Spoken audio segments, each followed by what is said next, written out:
I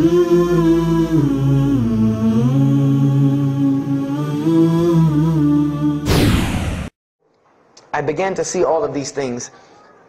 So I started to read. I got to the book of Acts and started to read the writings of Paul the Apostle. And things went from this to this. It went from one way to another way. It went completely flipped, turned around. The entire teachings went from obeying God, worshiping God, following the law, to worshiping Jesus Christ and abolishing the law completely. Paul even wrote to the Galatians, "Oh, you foolish Galatians, why are you still following this cursed law?" Jesus Christ came as a curse to remove us from the affliction of this curse. So I said to myself, but Jesus just said a few books before this that whosoever shall break the least of these commandments and teach men to do so shall be the least in the kingdom of heaven. And here you go, Paul preaching this gospel to abolish the law. So I even asked, what is going on here?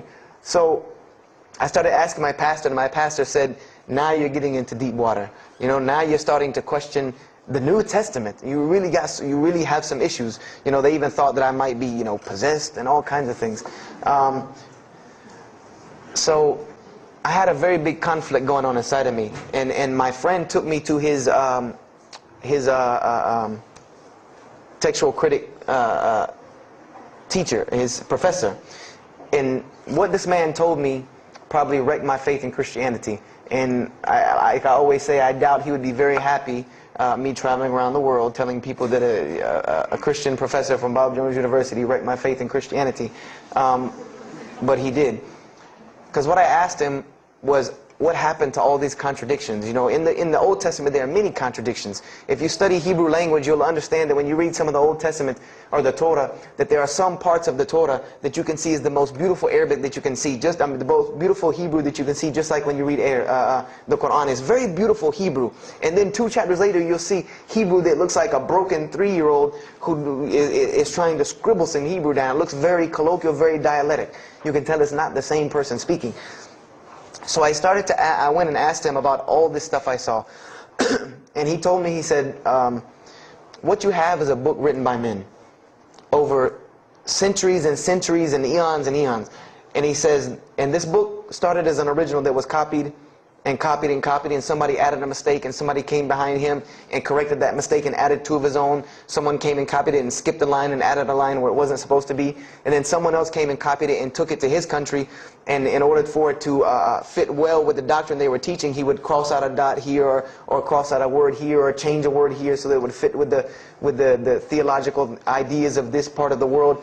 And he said, and after all these years, you have a book now that is compiled from all of this, written by the hands of men that still have men's fingerprints left on it.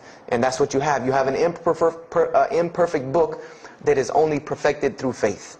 This is exactly what he told me, that this book is perfected through faith. You cannot perfect it textually. It's not a textually perfect book. Those who believe in it by faith. And so I said, here we go again with this faith thing. You know, I said, God gave me a brain for a reason. If he did not want me to use it, he would remove this reason and logic part of my brain out and replace it with more faith. So, you know, and I was of the opinion, you know, as the saying goes, my grandmother didn't raise a fool. I'm no fool. You know, I said, I can't believe in this. You know, I mean, this book I've been taught is the inerrant word of God, and you're just telling me that it's a book of errors that's only perfect through faith. That's like me taking a 1982 Datsun all beat up and say, if you believe, it can be a Mercedes. If you believe. You know, that would make no sense. You can't take a car to the car dealership and say that. No, if you really believe it, if you look at it right, it's a Mercedes. So I said, no, you know, this is a book full of errors. And God's religion is perfect. If God has a religion, it's perfect. If he has a book, it has to be perfect because he is perfect. So I left Christianity completely. And